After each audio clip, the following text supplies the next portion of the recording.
If you are dating the love of your life and you are serious about committing to her, but you don't know when you should get married, then this video is for you. If you are also single, but you are just serious about planning ahead for your future love life, you will also find value throughout this video. And in this video, I'm going to teach you the exact requirements for marriage and the appropriate time frame in which you should get married. But before we get into that, I have a quick 1-minute video which I will share with you on screen in just a moment, in which you are going to learn about the truth and the beauty of marriage and the current degradation of today's culture. With that said, let's get right into it. If you're going to say, I'm not going to bring children into this world, then don't bring marriage into this world. Go become a monk or a nun. Or do you want the pleasures of marriage without the responsibility, and you're using the degradation of the culture as an excuse to be able to enjoy the pleasures of marriage, which were designed by God to produce children? The fathers say that the reason that there's such intense sexual pleasure is because the responsibility of bearing a child and raising a child is a serious thing. This is a great encouragement, but some people want to disconnect those two sacred strands of pleasure and responsibility. They want to get rid of the responsibility and keep the pleasure.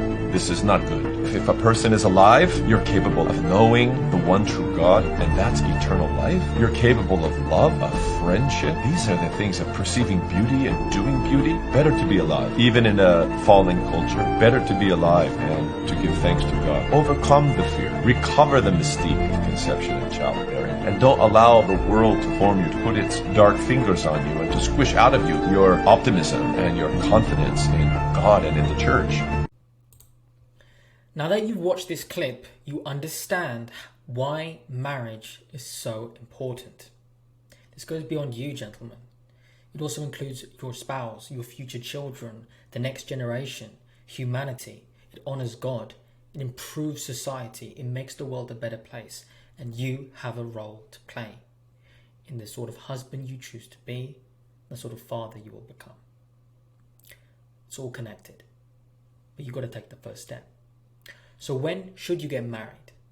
If you truly understand that the pleasures and the responsibility of marriage go together, and you're willing to pay that price, you're willing to make that effort, then marriage is something that you should be preparing for ahead of time. Remember, the most successful athletes, the ones who score like the most goals, they get the most wins. How does that happen? It happens in the pregame, in the practice.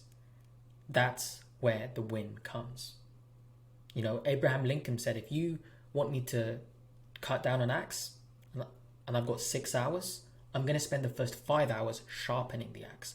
What does he mean by that? Plan and you prepare ahead of time, so when you execute well on the first try. Okay? When you're single, you should be using these years to prepare for marriage. And you might be watching this video, as I said at the beginning, and you already have a great woman. Amazing. But if you don't, or you're not sure if she is, this might save you from being with the wrong woman and give you more courage to properly vet a woman and make sure that she is right for you. Because you can prepare and be the best husband you're going to be, but if you're with a woman who's ungodly, immoral, isn't right for you, the marriage is not going to work. And when we look at the modern world in the West, the divorce rate is very high, not because marriage is bad, but because the majority of men and women have a knowledge gap.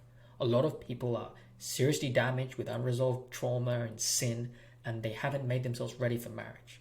So when they do get married, they don't really value it. Okay? So don't point the finger at God for saying marriage is bad. No. The men and women that are marrying each other are not right for each other, and that's what has to change.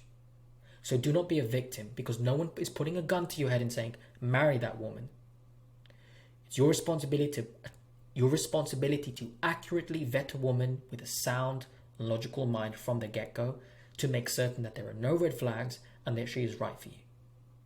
If you didn't do your due diligence, that's on you. Okay? Now that I've got that out the way, let's begin. Before we get into the actual time frame of when you should get married, you have to first make certain that you have the requirements to get married, objectively speaking. Now, to start off with the Bible verse I've written here, Scripture tells us in 1 Corinthians 7:2, nevertheless, to avoid fornication, let every man have his own wife, and let every woman have her own husband. To avoid sleeping around. Isn't that interesting? Paul wrote this. And what he's trying to tell you is, if you want to avoid a lifestyle of hookup, sleeping around, one night stands, boyfriend-girlfriend relationship, breaking up, start again, and it goes nowhere, be a godly man, find a godly woman, and just commit for life. That's what is good for you, because we are made for intimacy. And when you are out there trying to seek a hookup or trying to satisfy your flesh by watching pornography, what's happening is you're not actually craving the physical act. You're craving the lack of intimacy that you have. You're looking for a connection, which is what sex is made for. To create life, to bring men and women together. This is what it's for, gentlemen. And pornography and hooking up with a stranger is never going to be a substitute for real love. Okay? So, this is the blueprint 101.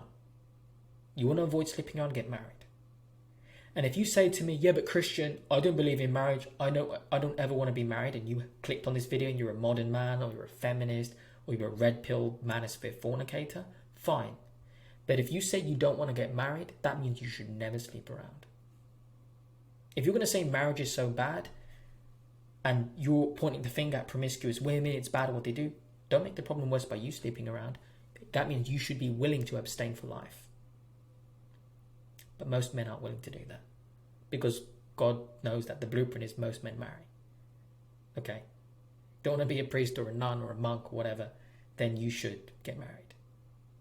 And if you have that desire and you're watching this and you're single and you're like, man, I really want to find a good woman, that's a good thing. That's a natural desire.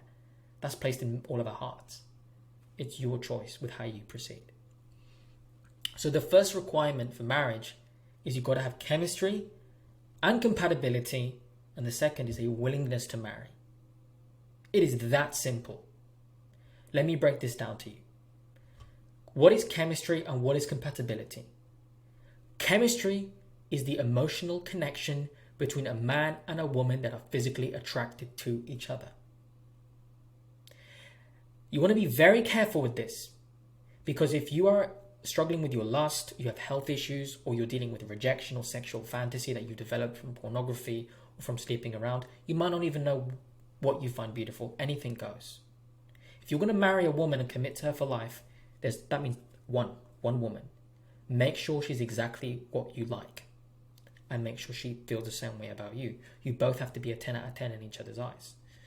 From what has been studied psychologically and what has been observed in nature, men and women prefer in-group preferences. This is built into our psyche to make the best possible chance for your children to look like you. Meaning, you're going to match better with someone of a similar heritage, racial background and such. Me, European, blue eyes, brown hair. My girl's the same. Blue eyes, brown hair. That's my type. I've helped a lot of clients figure this out. I have a video on the channel on this, how to find your perfect type. It will pop up somewhere on the screen or at the end of the video. Okay?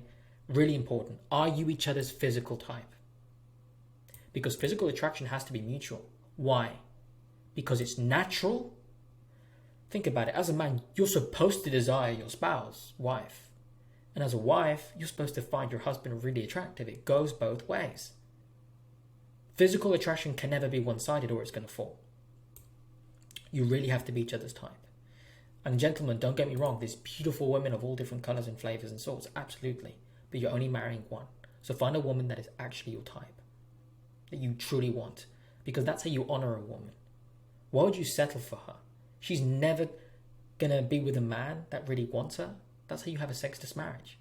That's what happens to lots of guys too, right? The woman settles, gives the guy a chance because he's a nice guy. He's maybe sweet. He's a kind man. Doesn't find him handsome. No intimacy. Physical attraction, remember, it's always a precursor to emotional attraction. Before you even care about how you make each other feel and develop all of that connection, you've got to find each other attractive. And it goes both ways. That sparks and maintains sexual desire, right? Obviously ties in with everything else, but in a nutshell, are you each other's type? If you've been with your girl and she's not complimenting you, she's not into you, she's not physically close to you, you can tell, and you should be able to tell. If not, you might want to have a wake-up call. For the ladies watching too, there's videos on my channel, there's comments of men and women going through all of this. Are you each other's type physically? Very important. That's necessary for chemistry. Then we get into the characteristics of a husband and wife, which is a requirement for marriage, right? This is part of your chemistry and your compatibility, more so the compatibility side. So now that you're each other's type, you're going to want to sit down, get to know each other, see where it goes. You like each other's personality, you make each other laugh. It's all feeling good. But remember, just because you get along with someone doesn't mean you should marry them. Are they right for marriage? Well, the Bible gives us biblical roles. Husband, leader, protector, provider, head of the home. The woman is the heart of the home. She submits, follows her husband's lead, takes care of the husband and the children's needs within the home. So there's a dynamic there. Men lead, women follow. Husband and wife relationship dynamic. So there are certain characteristics that make a man and a woman suitable for marriage. Namely, first of all, is high moral standards. Being virtuous, being sexually pure, having traditional family values, wanting marriage, wanting children, having self-control. Okay, really showing that this is important for them. Another thing for you and the woman you're with is, are you both faithful to each other? Are you loyal? Are you genuine? Do your words and actions add up? Do you tell the truth? Do you show up on time? Do you keep your word? Are you respectful? Meaning, is there clear communication without manipulation, without strategy? Is it based on love? Are your intentions pure towards each other? Very important stuff. Your woman, is she a Proverbs 31 girl, as it says in the Bible? Is she helpful to you? Is she submissive? Is she supportive of who you are as a man? Does she live within your means or not? What about you, gentlemen? Are you assertive? Are you calm and collected? Are you dominant? Are you willing to lead her emotionally, physically? Do you protect her physically and emotionally and spiritually? Do you provide for her, not just financially, but emotionally? Do you know how to meet her needs? Do you know how to communicate and open her up emotionally and treat her well? Are you both humble? Can you admit your wrongdoings? Can you forgive each other? Can you really accept each other fully? Are you both modest? Are you both honorable? These are the things you have to consider, guys. So what is compatibility? Compatibility is the alignment of shared belief system, values, and lifestyle. So when you pair chemistry and compatibility, you have a man and a woman that find each other really hot, which is natural and necessary, and as they start talking and bonding, they're not only attracted to each other on the outside, but within, they're able to relate to each other. They agree on children that they want. They agree on commitment. They agree on love. There's trust. There's consistency. Because you're each other's type and your intentions are clean, you're not holding back. You're open. Now you can be vulnerable. Now you actually can create a string between your two hearts and connect. Wow. Now you can create passion. Now you can understand each other. You're more willing to make more of an effort because you're heading in the same direction. What does scripture say? Amos 3 verse 3. How can two walk together unless they agree? Very important stuff. So if you want the same things in life, you don't have to change each other or fix each other. You're just right for each other and you're attracted to each other. Now this creates the ingredients for you both to bond. This is what makes the circumstance for you to live in harmony, understand each other, and grow closer to each other. And it's a positive feedback loop. You've got the same values, you find each other attractive. You're looking at how attractive you find each other, and you've got the same morals. So you don't feel like you lack anything outside of each other. But if you settle for each other, or you find each other very attractive physically, but their values aren't the same, you're going to try and change them. Try and fix them. It's going to cause problems. And that ain't loving. Or vice versa. If you both want marriage, you both want children, you've got great values, great morals, all of that's sorted, but you think she's a 3 in looks and she thinks you're a 10, she's into you, you don't really desire her, you're going to be averse to connecting with her because she doesn't have that it factor. Okay, that's just the way it is. If you're going to commit to each other for life, you've got to want each other physically and emotionally. That's chemistry and compatibility. If you don't have this, you should never get married.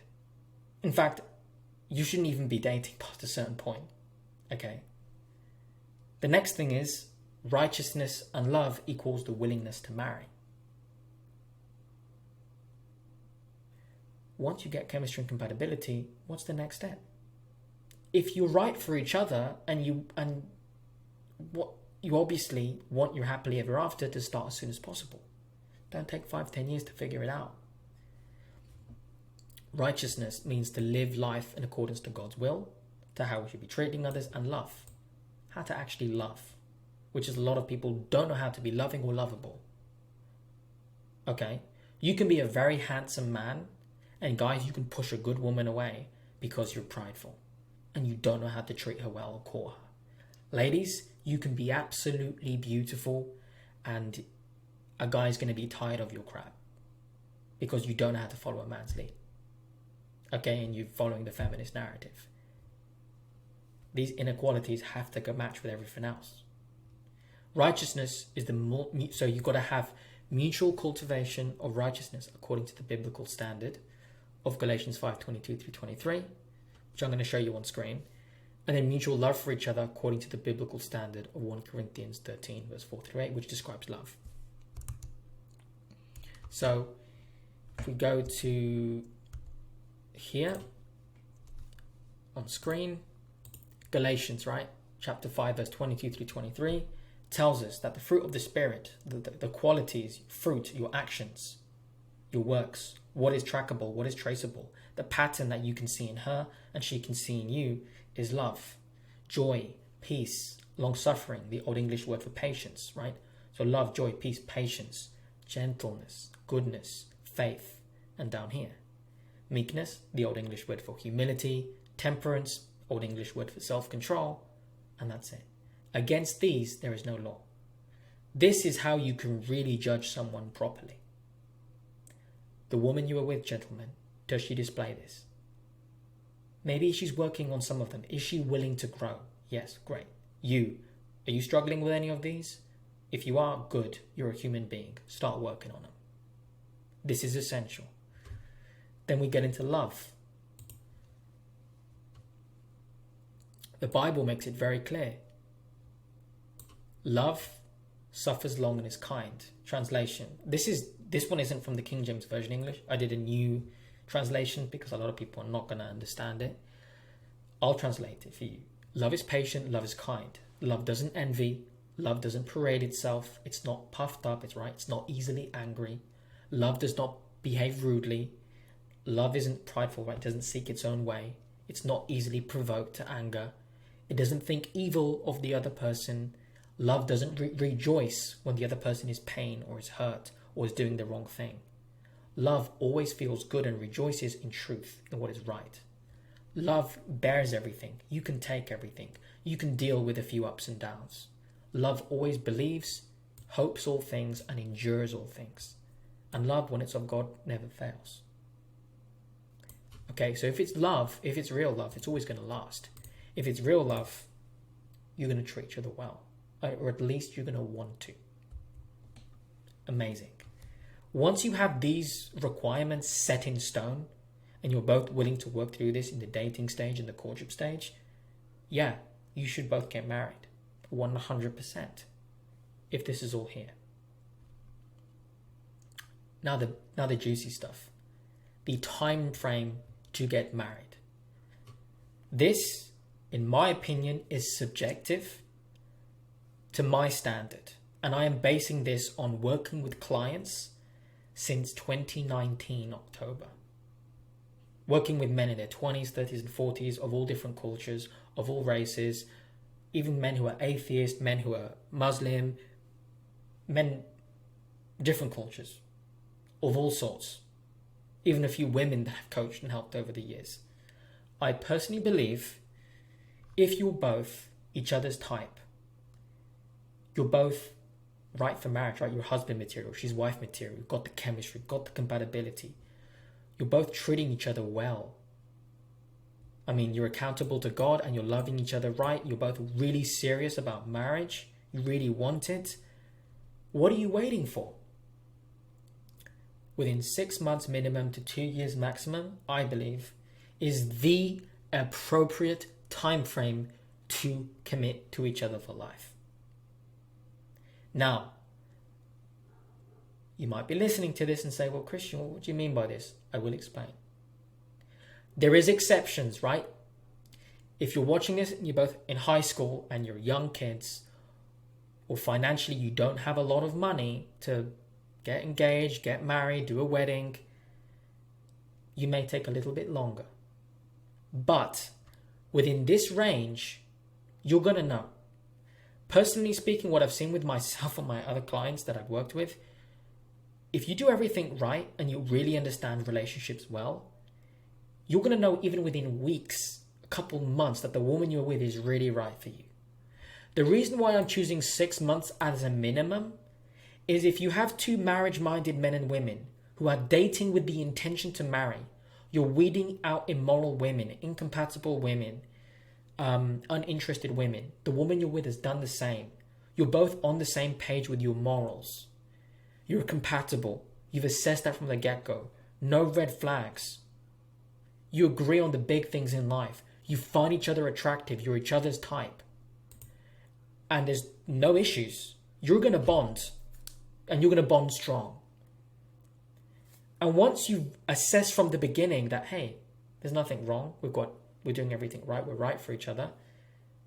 You get into this time frame, week 2, week 3, 4 weeks, 5 weeks, a month, 2, 3, 4, 5, 6 months of courtship and dating. You already know you're both going to get married. It is common sense. The question is, are you both really serious about it? People can walk the walk, but can they talk the talk? There's men and women out there who are in a relationship for 5 years, 6 years. And they know they're not going to marry them. But you know why they stay? Because they're a modern couple who are fucking sleeping around with each other. They're having sex with each other. They're blinded by their lust. They've invested too much, maybe financially, physically, emotionally. They've given too much of their life. And they want to just see the investment through, even though they know, I ain't going to marry this person. Isn't that sad? So I believe that this time frame is sufficient enough to decide if you should both marry. The reason being here is because if there is mutual chemistry and compatibility, then you will both yearn to commit to each other and be physically intimate. So you will both simply get married sooner rather than later if you're a traditional Christian couple. Especially when I see like Catholics and other Christian denominations where marriage is like a sacrament and they're really, really serious about marriage. And you ask them, how long have you guys been together for? Oh, 3 years, 4 years, 5 years. They're not even engaged. They're not married. I would question either they're having sex outside of marriage or one of them or both of them are not that into each other. Because if you're right for each other, what are you waiting for? Right? I'm not saying you need to rush and get married in 2 weeks or a month or 2 months. There are rare exceptions where Christian couples or traditional couples make that work. Fine, fair enough. But I'm using the 6 month minimum barrier to give you enough time to vet the woman, see her behavior over going way past, 90 days, 120 days. So you really get to see, who is she? What is she like? If there's any red flags that you've overlooked, they'll come out. If you're really vetting her well, and you have done, and you're not holding back, everything's going to go smooth. You don't go past a few weeks or a few months and all of a sudden there's red flags. I've done enough case studies where married men and women have been divorced, they've been cheated on, the worst of the worst, and the pattern is always the same. There was red flags from day 1, week 1, week 2, that they just either didn't want to accept or they turned a blind eye to. But they were there every time. So if you've assessed and vetted each other well, within 6 months you should both be ready. This is a minimum. And within the 6 months to 2 years, obviously you guys should be engaged. It takes place way before you get married, right? And again, personally, I think when you go past the 1 year mark, from there on, you guys should be engaged. 1 year, year and a half is probably even better. However, there's exceptions. If you both want to be engaged in 8 months, 9 months, 6 months, go for it. If you don't have a lot of money and you want to treat her well, she's a good woman, you can save up, get her a nice ring. But ultimately, a godly woman is going to be happy to live within your means. She'll be grateful for whatever you get her.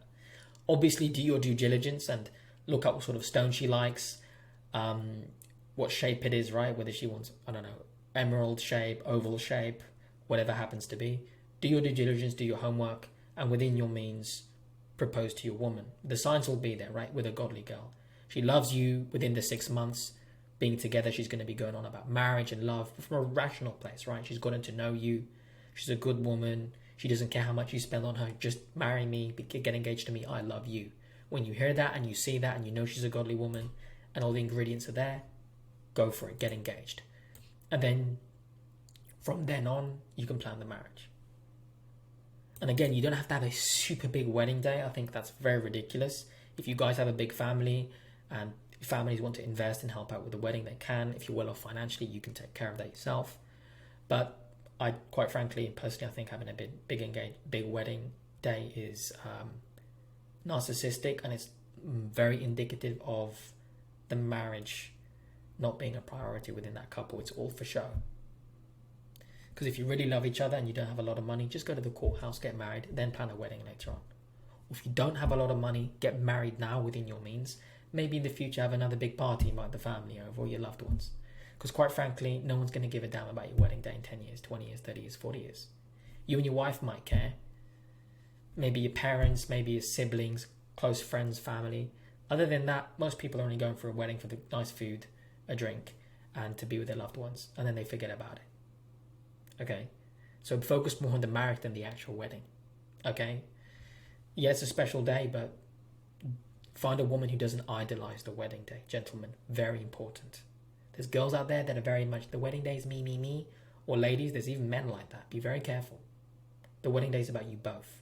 So you both have to come to a mutual understanding of how you want to plan it, how you want to organize it. Okay? So gentlemen, I think this is the correct time for him to get married as a traditional Christian couple. What are you waiting for? You go past the 6-month mark. From then on, you can get engaged if you want. And I know some of you listening, again, are going to be modern couples. Maybe you're in college. Maybe you're in a lot of debt. You don't have a lot of money. And you're thinking, I've got too much on my plate. I don't want to get engaged yet. I don't want to get married yet. Maybe you should get your priorities right. How about that? Who told you you can't be engaged or married if you have other things going on in life? If this is the love of your life and you're a man, you know when you want to marry her. Ladies, if he's right for you, you know too. Okay, guys, don't be a fool and rush into this and be with the wrong woman. Well, absolutely. But don't give it years and years. Because if a woman's willing to give it years and years, how serious is she about you? Again, you can go to the courthouse, do it cheap. Propose to her with whatever. If she loves you, she'll be happy to be within your means. You can do work and other things, but love comes first. Marriage is actually after God. God, marriage, then everything else, right? So once you go past the 6-month mark of courtship and you're sure this woman's right for you, do your due diligence, propose to her. I personally recommend doing something private and simple. I would be very careful. If you're with a woman that wants a very big public proposal on Instagram and showing the world, it's probably all about her, not about you both. She'll probably settle for you. Godly women, godly men actually want private engagements because it's a personal thing. It's an intimate thing. It's not for everyone to see. Okay? You can, after you get engaged, then you guys can show everyone, hey guys, we're taken now. We've eloped. We're going to get engaged. Fine. But it shouldn't be an act that you do for everyone, right? Which we see on Instagram and these little videos we see. There are exceptions, but the general rule is commitment is something private, right? You don't want the world to know. So once you go past the 6-month mark, you should be planning the engagement. As I said before, a year to a year and a half get engaged. Then you've got the rest of the year to plan the wedding, do something simple, whatever happens to be. If you have to extend this to like 3 years because of planning and preparation, fine. And I understand there's things that happen, right? You might be hit by a car. Maybe she's the one who gets hit by a car. One of you ends up in the hospital with cancer. Or, I don't know, your entire family gets annihilated for some reason and you guys are in such a bad state. Yes, there's exceptions, okay? You're the college student watching this and you're both 16 years old. Fine, there's an exception. Do it in a few more years as you get older. But if you are watching this and you're in your 20s or you're in your 30s and you're really serious about marriage with your words, prove it with your actions.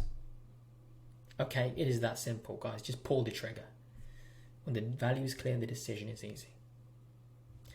And to close it on this, on the flip side, if a couple hasn't married yet but they've spent 3, 4, 5+ years together, this is either indicative of a one-way relationship where chemistry is not mutual, or there are fundamental differences between their values, but they have decided to settle for each other. I've seen this happen so many times over the years. Okay? Unless, again, some guy's going to read this and say, but Christian, that's not the case for me. I understand. We're not talking about the exception here, where you guys got married yet, or it's been 3 years, you finally got engaged and you're going to live a wonderful life. You took 3 to 4 years, then you guys got married. Wonderful. Yes, there's couples who get engaged and married within 6 months and they divorce. And yes, there's couples who get married after 5 years and it works out for them. I understand there's exceptions, but the general rule is that two people who are single, who are marriage-minded, who are serious about commitment, and they follow the blueprint that I've just given you, they're not going to want to waste time because they're in love and they're right for each other. They've seen that logically. Okay? My grandparents got married within 6 months. I mean, you guys have to think, if this was happening past, 60 years ago in the West, men and women were getting married young, men and women were getting married quite soon, they were doing something different that this generation isn't. This generation isn't vetting or assessing the person they are with. They wait 6 months or a year to even ask serious questions. I know guys who have been with their girlfriend for a year and they don't even know the girl's body count or their history. What? These are things you ask on day one when you meet the woman. No wonder people are waiting 2, 3, 4, 5 years because they're not actually serious, or they're too afraid because they're either naive, have a knowledge gap, they themselves are a walking red flag and got skeletons in the closet, or they're just not that into that woman, or vice versa. And you're in a relationship to just satisfy your flesh, or to just look to show off and have status because you're insecure, not because of love. If you and the woman are serious about marriage, do not waste your time. If you're a traditional couple and you're watching this, this should be the time frame. This is appropriate. Anywhere between this range, get engaged to get married. As I said, my thing, a year, year and a half, get engaged. Then plan out the wedding after. Sorted. It's really that simple. There's no way around it. Okay? If you're within your 20s to 30s. If you're younger and you're teens, you're in high school, maybe wait another year or so. Okay? Be guided by your elders, people you trust in your community, family and such. Go a little bit longer, but then you can still plan it out. Okay? Still get engaged first and then get married. Okay? That is what I have to say on that, gentlemen. Once you know that there's mutual chemistry and compatibility, the willingness to marry because you show love to each other, her behavior is righteous, it's true, it's honorable, and yours is too, and it's remained consistent over an appropriate time frame, which I believe is this, then by all means propose to her at a manner and a time of your own choosing, and then get married. It's that simple. So if you guys are watching this and you're single, hopefully this has given you some inspiration for the future of how you should plan this out. And to the guys who are in a relationship with a girl, maybe you've gone past this time frame. Maybe you've already been with her for 3 years and you start to realize, oh, settled, or you should speed things up. I understand there are exceptions. I am aware that you might get serious about marriage and God later in life because you didn't know any better. And you're already at that 2.5, 3 year mark in your relationship. Okay, we'll get serious with it. Sit down, discuss it. This is what we both want. Yes, great. If not, walk. Plan ahead for your future, gentlemen. Do not waste your youth with the wrong woman or by sleeping around. Your youth is valuable. If you're in your 20s or your 30s and you're serious about getting married, this is the blueprint you should follow. Okay? This is the time frame. These are the requirements. And if you'd like to learn more about love, commitment, dating and marriage, and as a man you want to master relationships righteously and find the right woman for you, book a call with me. Link in the description to see if you're eligible to sign up to Relationship Mastery. And with that said, I'll see you all in the next one. God bless all of you and your families.